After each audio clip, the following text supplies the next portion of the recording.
Hello students, आज हम class 12 physics का चैप्टर 1 से लेक्चर नंबर 12 देखेंगे। हम लोगों ने पिछले लेक्चर में गॉस थ्योरम पढ़ा है, विद्युत फ्लक्स और गॉस थ्योरम पढ़ा। तो गॉस थ्योरम का हमें यहाँ पर एप्लीकेशन पढ़ना है, गॉस प्रमेय का अनुप्रयोग, यानी गॉस प्रमेय का यूज करके आपको बताया गया था कि गॉस प्रमेय का यूज हम करेंगे वैद्युत क्षेत्र की तीव्रता निकालने के लिए। तो यहाँ पर दो टॉपिक्स हम लोगों को पढ़ने हैं। पहला है अनंत लंबाई के चालक तार के कारण वैद्युत क्षेत्र की तीव्रता, और दूसरा है अनंत विस्तार के समतल अचालक चादर प्लेट, चादर कहिए चाहे प्लेट कहिए, के कारण वैद्युत क्षेत्र की तीव्रता। तो यहाँ पर देखिए, सबसे पहले हम डिस्कस करेंगे अनंत लंबाई के चालक तार के कारण वैद्युत क्षेत्र की तीव्रता का। देखिए, इसमें डिस्कस करने से पहले हम एक टॉपिक पर डिस्कस करना चाहते हैं, गॉसियन पृष्ठ। गॉसियन पृष्ठ, चूंकि हम लोग क्या पढ़ रहे हैं यहाँ हम लोग पढ़ रहे हैं गॉस का प्रमेय का अनुप्रयोग। गॉस प्रमेय का अनुप्रयोग पढ़ रहे हैं, तो यहाँ पर हमें एक पृष्ठ की रचना करनी पड़ती है, काल्पनिक पृष्ठ की, उसी को हम कहते हैं गॉसियन पृष्ठ। अब गॉसियन पृष्ठ होगा क्या?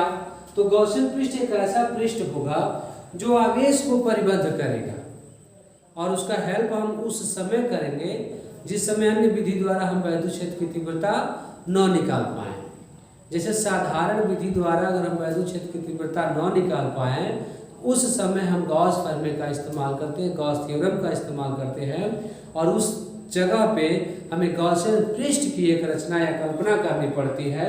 तो गॉसियन पृष्ठ का जिक्र किया जाएगा इसमें। तो गॉसियन पृष्ठ क्या है? एक ऐसा पृष्ठ होगा जो किसी आवेश को परिबद्ध करेगा, और उसके सहायता से हम वैद्युत क्षेत्र की तीव्रता निकालेंगे, उस जगह निकालेंगे जहाँ अन्य विधियों से वैद्युत क्षेत्र की तीव्रता न निकाला जा सके। तो देखिए, यहाँ पर हमें अनंत लंबाई के चालक तार के कारण वैद्युत क्षेत्र की तीव्रता बतानी है। तो उसके लिए देखिए, एक डायग्राम बनाया गया है आपके सामने। इस डायग्राम में क्या है? ये अनंत लंबाई का एक चालक तार है, और इसको क्या किया गया है? प्लस क्यू चार्ज दिया गया है। कितना चार्ज दिया गया है? प्लस क्यू चार्ज दिया गया है। यह चार्ज इस पूरे पृष्ठ पर, इस चालक तार के पूरे पृष्ठ पर एक समान रूप से वितरित हो जाएगा। सतत आवेश वितरण पढ़ाया गया था। सतत आवेश वितरण में बताया गया था कि यदि हम कोई आवेश किसी चालक को दें और वो उसके पृष्ठ पर पूरी तरह से फैल जाए, तो इस घटना को, इस क्रिया या प्रक्रिया को हम सतत आवेश वितरण कहते हैं। तो देखिए, यहाँ पर हमने इसको क्या किया गया है? इस चालक प्लेट को एक प्लस क्यू चार्ज दिया है, और वो चार्ज इसके पृष्ठ पर क्या है? पूरी तरह से वितरित है, बटा हुआ है। और उसके बाद से हमें क्या करना है? इसके मध्य बिंदु से, मान लीजिए यहाँ से r दूरी पर, ऐसे मान सकते हैं कि r दूरी पर एक बिंदु है। यहाँ देखिए बिंदु P है, ये जो पॉइंट है वो क्या है? बिंदु P है। हमें यहाँ पर वैद्युत क्षेत्र की तीव्रता बतानी है। तो हम करते क्या है इसके लिए? जिस बिंदु पर हमें वैद्युत क्षेत्र की तीव्रता बतानी है, उस बिंदु से होकर जाने वाले एक बेलनाकार गॉसियन पृष्ठ की रचना करते हैं। एक बेलनाकार गॉसियन पृष्ठ की रचना करते हैं, और उसकी लंबाई को क्या मान लिया गया है? L। ध्यान से देखेंगे, ये एक चालक है, इसको हम नाम दे रहे हैं X और Y। ये चालक प्लेट, चालक तार है XY, इसको प्लस क्यू चार्ज दिया गया है। वो प्लस क्यू चार्ज इस पर क्या है? एक समान रूप से बटा हुआ है।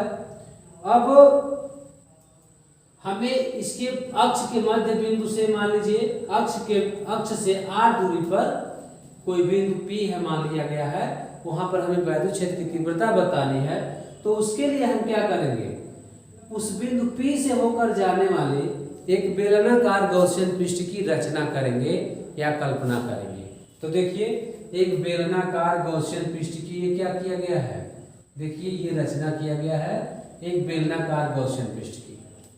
अब उस गॉसियन पृष्ठ पर हम क्या करेंगे? ये जो बेलनाकार गॉसियन पृष्ठ है, यहाँ से देखिए ऐसे बनाया गया है, इस तरह के गॉसियन पृष्ठ की रचना की गई है।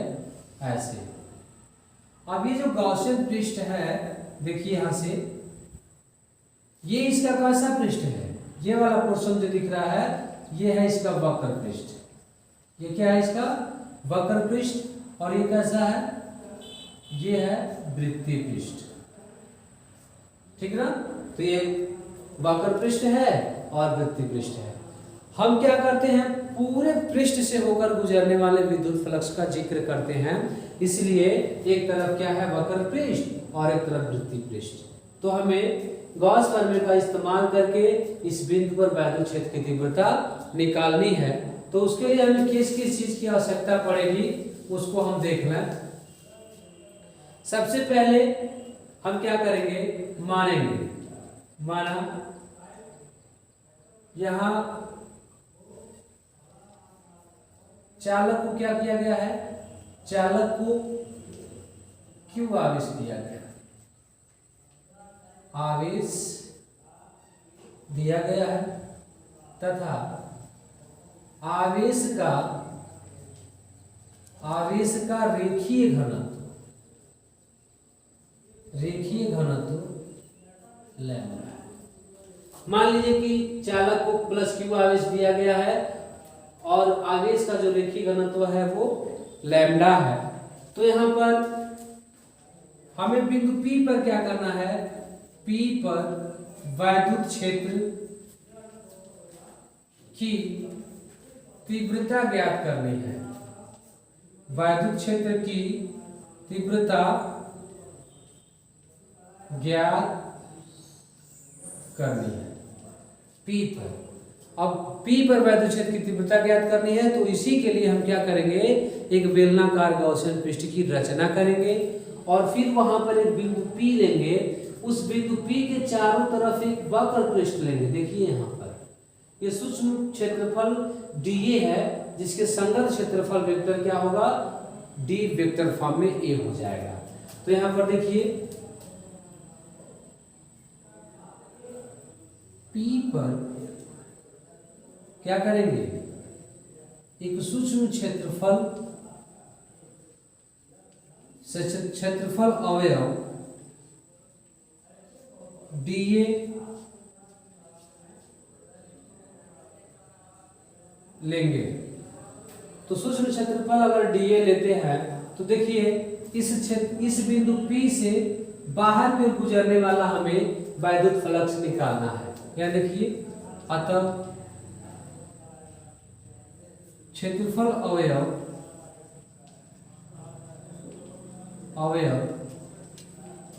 dA से बाहर की ओर गुजरने वाला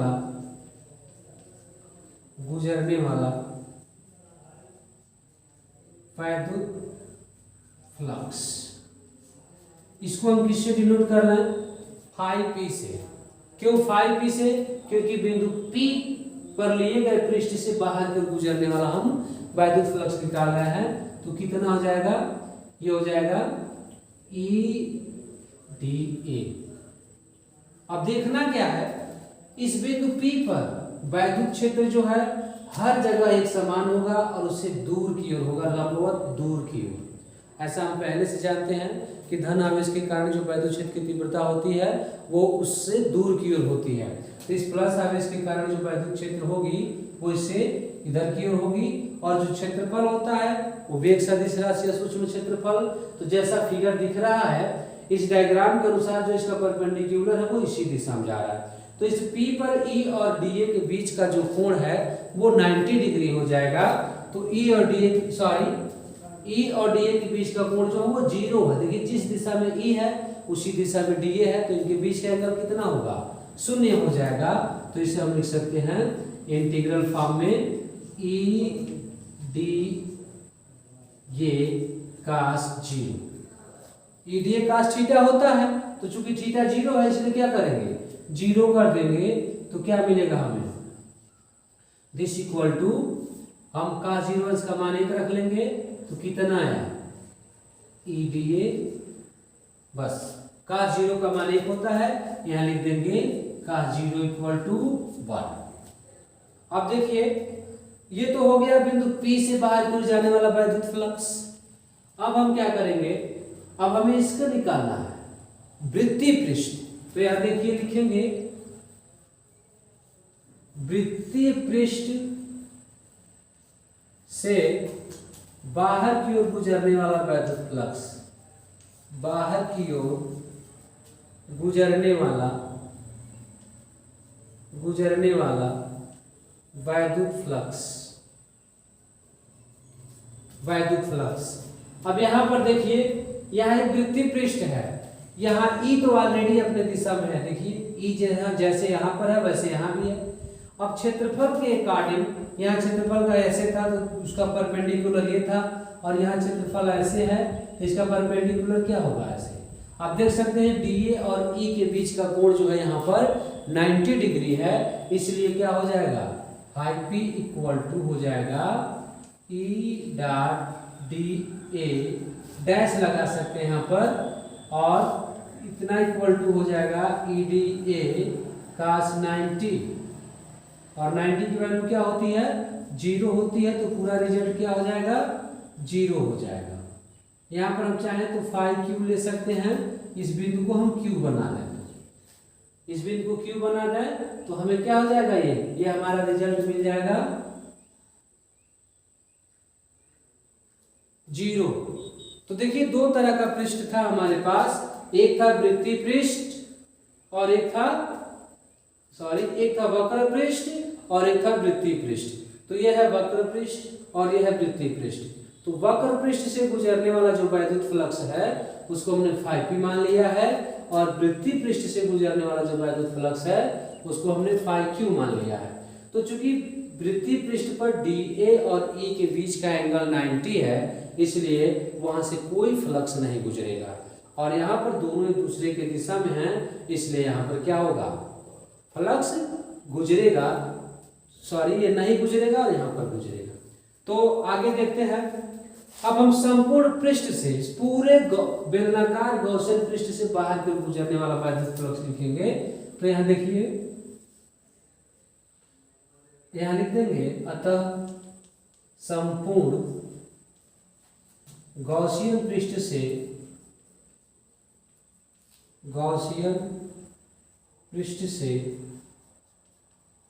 बाहर की ओर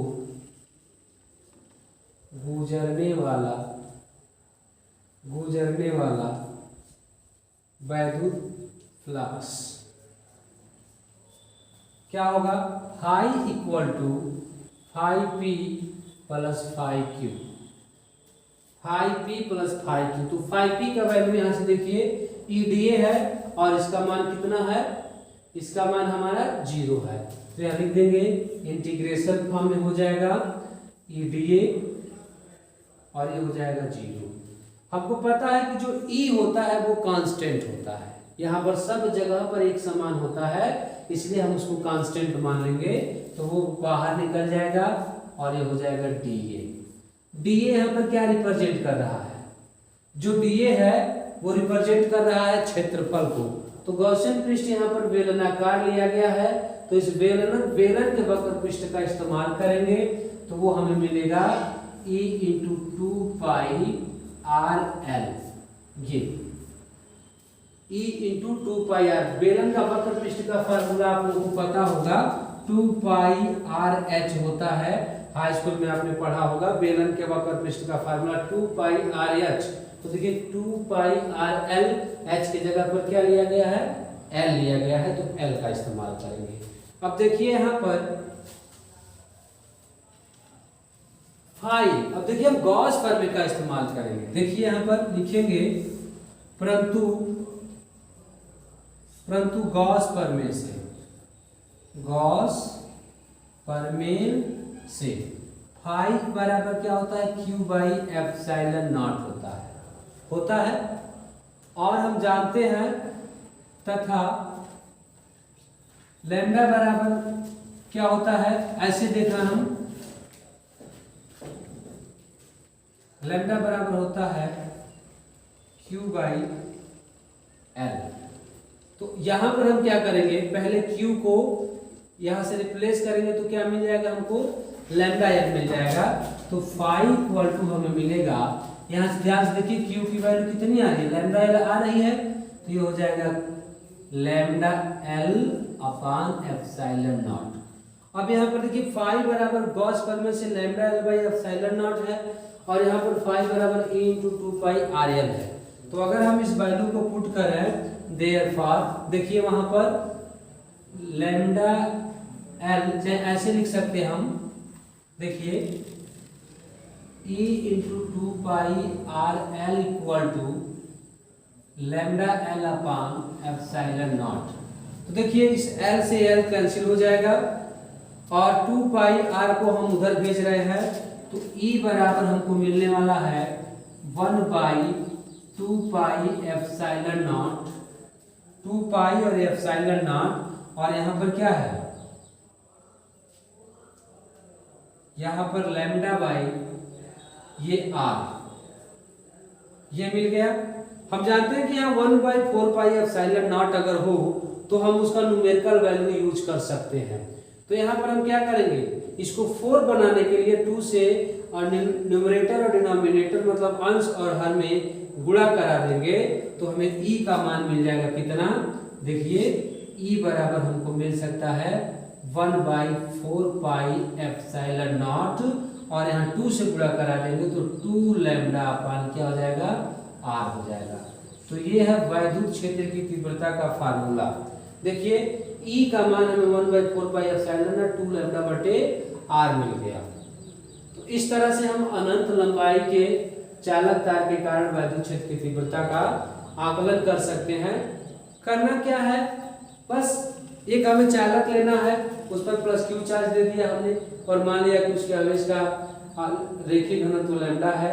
अब एक बिंदु हम मान लेंगे P, जहां वैद्युत क्षेत्र की तीव्रता निकालनी होगी।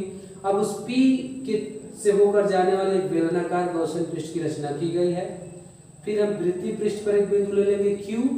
अब देखिए जो वैद्युत क्षेत्र की तीव्रता है इस पूरे गॉसियन पृष्ठ पर एक समान होगी, हर बिंदु पर एक समान और उसके लंबवत बाहर की ओर होगी। तो इस बिंदु पर देखिए वैद्युत क्षेत्र की तीव्रता और जो क्षेत्रफल हमने लिया है वो दोनों एक ही दिशा में है, तो इससे वैद्युत फ्लक्स गुजर रहा है। और इस बिंदु पर वैद्युत क्षेत्र की तीव्रता और क्षेत्रफल वेक्टर दोनों लंबवत हैं, इसलिए यहाँ रिजल्ट 0 हो जाएगा। तो यहाँ रिजल्ट क्या आ गया, 0। अब पूरे पृष्ठ से गुजरने वाला जो वैद्युत फ्लक्स है वो इसको और इसको मिलाकर होगा, तो दोनों को हमने क्या किया, यहाँ पर मिला दिया है। तो मिलाने में ये 0 मिला है, और ये हमको इतना, ये DA E कांस्टेंट है, बाहर निकल गया, और ये DA। अब DA जो है बेलन का वक्र पृष्ठ होगा, तो बेलन का वक्र पृष्ठ 2 पाई RH होता है, तो H की जगह पे L ले लिया गया। अब गॉस का फॉर्मूला हम लोग जानते हैं कि गॉस फॉर्मूले से क्या होता है, Q अपान एप्सिलॉन नॉट। अब Q की वैल्यू यहाँ पर हो जाएगी lambda upon Q, lambda equal to Q upon L से Q equal to lambda L हो जाएगा। अब यही मान हम लोग इसको और इसको हमने बराबर कर लिया, ये रिजल्ट और ये रिजल्ट हमने बराबर कर लिया। तो देखिए E into 2 pi R L equal to lambda L by epsilon naught. E बराबर ये पद इधर आएगा और L से L कैंसिल हो चुका है। यहाँ पर 1/4 पाई एप्सिलॉन नॉट का मान हमको पता है, इसलिए हम क्या करेंगे, इसलिए हम 2 से मल्टीप्लाई और डिवाइड कर देंगे ताकि ये 4 हो जाए। तो एट लास्ट हमारा यही रिजल्ट होता है अनंत लंबाई के चालक तार के कारण वैद्युत क्षेत्र की तीव्रता का। तो ये था। अब हमारा दूसरा टॉपिक है अनंत विस्तार के समतल अचालक प्लेट के कारण वैद्युत क्षेत्र की तीव्रता।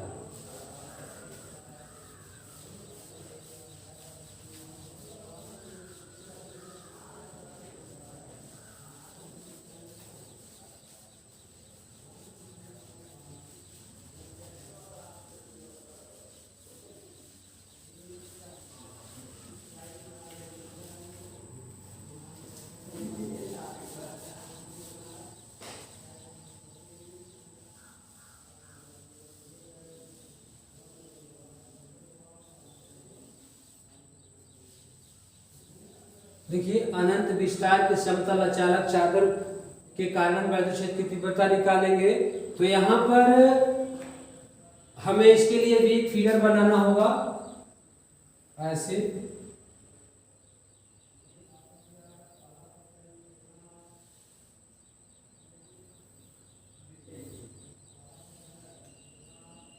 ये मान लीजिए कोई अचालक प्लेट है, इसको हमने प्लस क्यू चार्ज दे दिया और उसके पृष्ठ पर एक समान रूप से क्या हुआ, वितरित हो गया।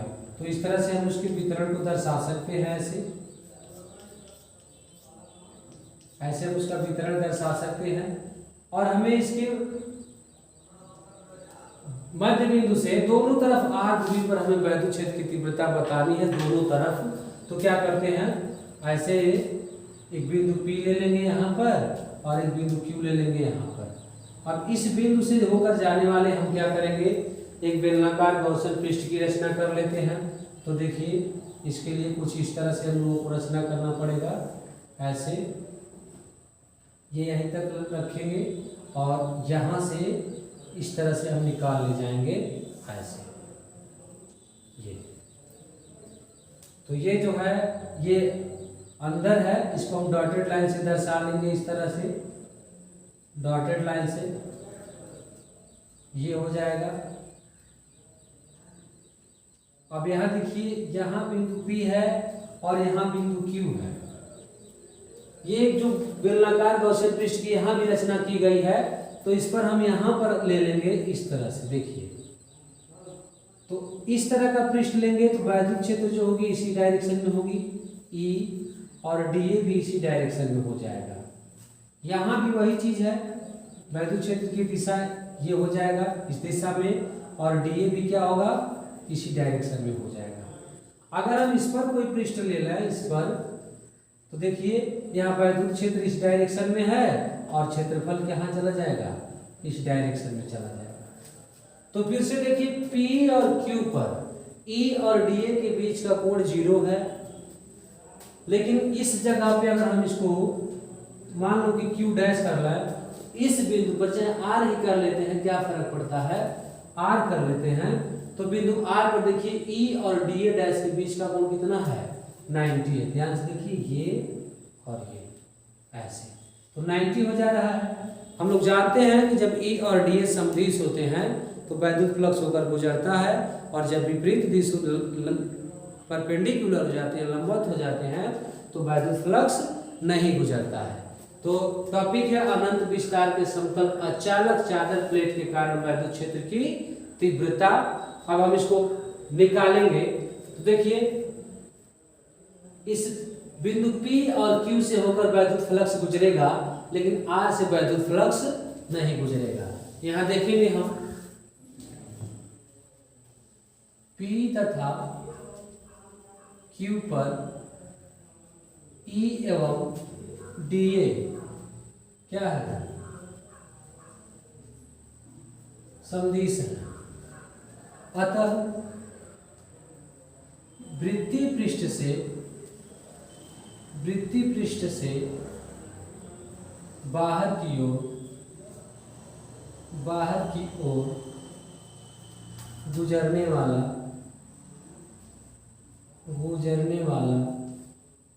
वैद्युत फ्लक्स।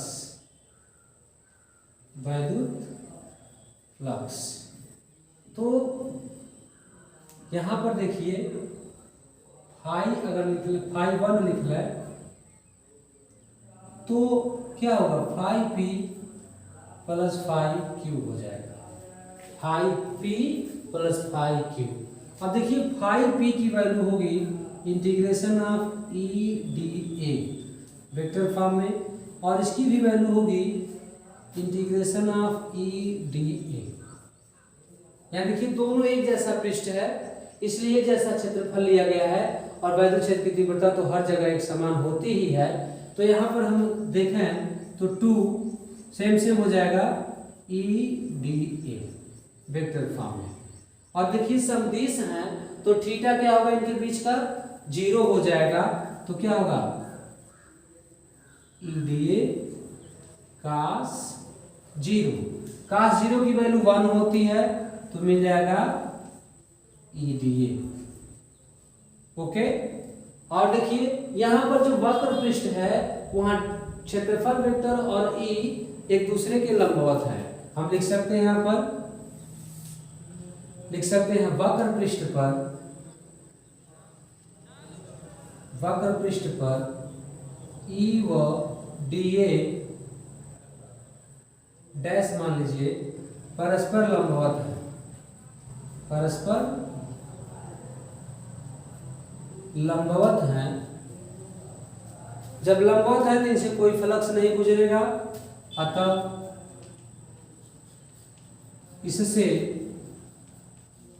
कोई फ्लक्स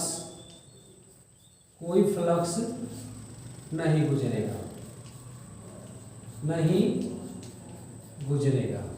ठीक है, तो संपूर्ण पृष्ठ केवल किससे जाएगा? P से और Q से। अतः लिख देंगे हम, अतः संपूर्ण पृष्ठ से, थोड़ा सा चाहे हम तो यहां दिखा सकते हैं फाई r = 0 दिखा सकते हैं। यहां से जो फ्लक्स गुजर रहा है वो क्या है? 0 है। अब हम लिख देंगे संपूर्ण पृष्ठ से बाहर की ओर गुजरने वाला वैद्युत फ्लक्स, संपूर्ण पृष्ठ से बाहर की ओर गुजरने वाला वैद्युत फ्लक्स, यही लिख लीजिए वैद्युत फ्लक्स। तो देखिए क्या होगा, उसको हम फाई से डिनोट कर ले तो उसको लिख सकते हैं φ1 + φr। तो देखिए φ1 का मान हमको मिला है 2 EDA और इसका मान हमें मिला है 0। इन दोनों मानों को अगर हम रखें, यहां पर हम इसको इरेज कर रहे हैं, अगर हम इस वैल्यू को और इस वैल्यू को इसमें पुट करें तो हमें φ मिलेगा 2 EDA + 0। E तो हम जानते हैं कांस्टेंट होता है, E को बाहर निकालेंगे और ये हो जाएगा DA। DA जो है वो सूक्ष्म क्षेत्रफल है, जब उसका पूरा इंटीग्रेशन करेंगे तो हमें बड़ा सा क्षेत्रफल मिलेगा, तो क्या हो जाएगा 2EA। अब देखिए ये जो DA है इसका मान कितना मिला? A मिला, पूरे उस प्लेट का क्षेत्रफल है ये। अब देखिए फाई हो गया। अब गॉस प्रमेय क्या कहता है? परंतु गॉस प्रमेय से फाई इक्वल टू होता है Q/ε0। और देखिए जो चादर प्लेट हमने लिया है, या प्लेट या चादर कुछ भी कहने लिया है, उसके आवेश का पृष्ठ घनत्व जो होगा वो सिग्मा होता है। यहाँ देखिए Q, और आवेश का पृष्ठ घनत्व जो होता है, आवेश का पृष्ठ घनत्व उसको हम सिग्मा से डिनोट करते हैं, Q/A होता है। तो देखिए Q का वैल्यू यहाँ पर मिलेगा Q = सिग्मा और A। तो इस वैल्यू में अगर हम Q के जगह पर सिग्मा A रख दें तो फाई बराबर हमको मिलेगा सिग्मा A/ε0। अब ध्यान से देखिए, इसको हम इक्वेशन 2 बना लें और इसको हम इक्वेशन 1 बना लें, तो क्या होगा 1 और 2 से समीकरण 1 व 2 से। देखिए 1 और 2 का इस्तेमाल अगर हम करें, 1 और 2 का अगर हम इस्तेमाल करते हैं तो ध्यान से देखिए, लेफ्ट हैंड साइड बराबर है तो राइट भी बराबर होगा। सिग्मा ऐसे लिख सकते हैं 2EA = सिग्मा A/ε0। A से A कैंसिल हो जाएगा, 2E = सिग्मा/ε0। E का मान निकालेंगे तो सिग्मा अपान हो जाएगा 2ε0। तो ये है वैद्युत क्षेत्र की तीव्रता का फार्मूला। अब देखिए इसमें R नहीं आया है, इस फार्मूले में कहीं दूरी नहीं है। इसका मतलब किसी भी बिंदु पर प्लेट के कारण जो वैद्युत क्षेत्र की तीव्रता होती है किसी भी दूरी पर वो एक समान होती है, या ऐसे कह सकते हैं कि जो वैद्युत क्षेत्र की तीव्रता है प्लेट के कारण, अचालक प्लेट के कारण, वो दूरी पर निर्भर नहीं करती है। तो ये था गॉस थ्योरम का एप्लीकेशन। बहुत ही इन दोनों में से कोई अल्टरनेट करके आपसे पूछा जा सकता है, तो इसका नोट्स आप बना लेंगे और जो भी दिक्कतें आएंगी उसे आप कमेंट करके पूछ लेंगे। थैंक्स।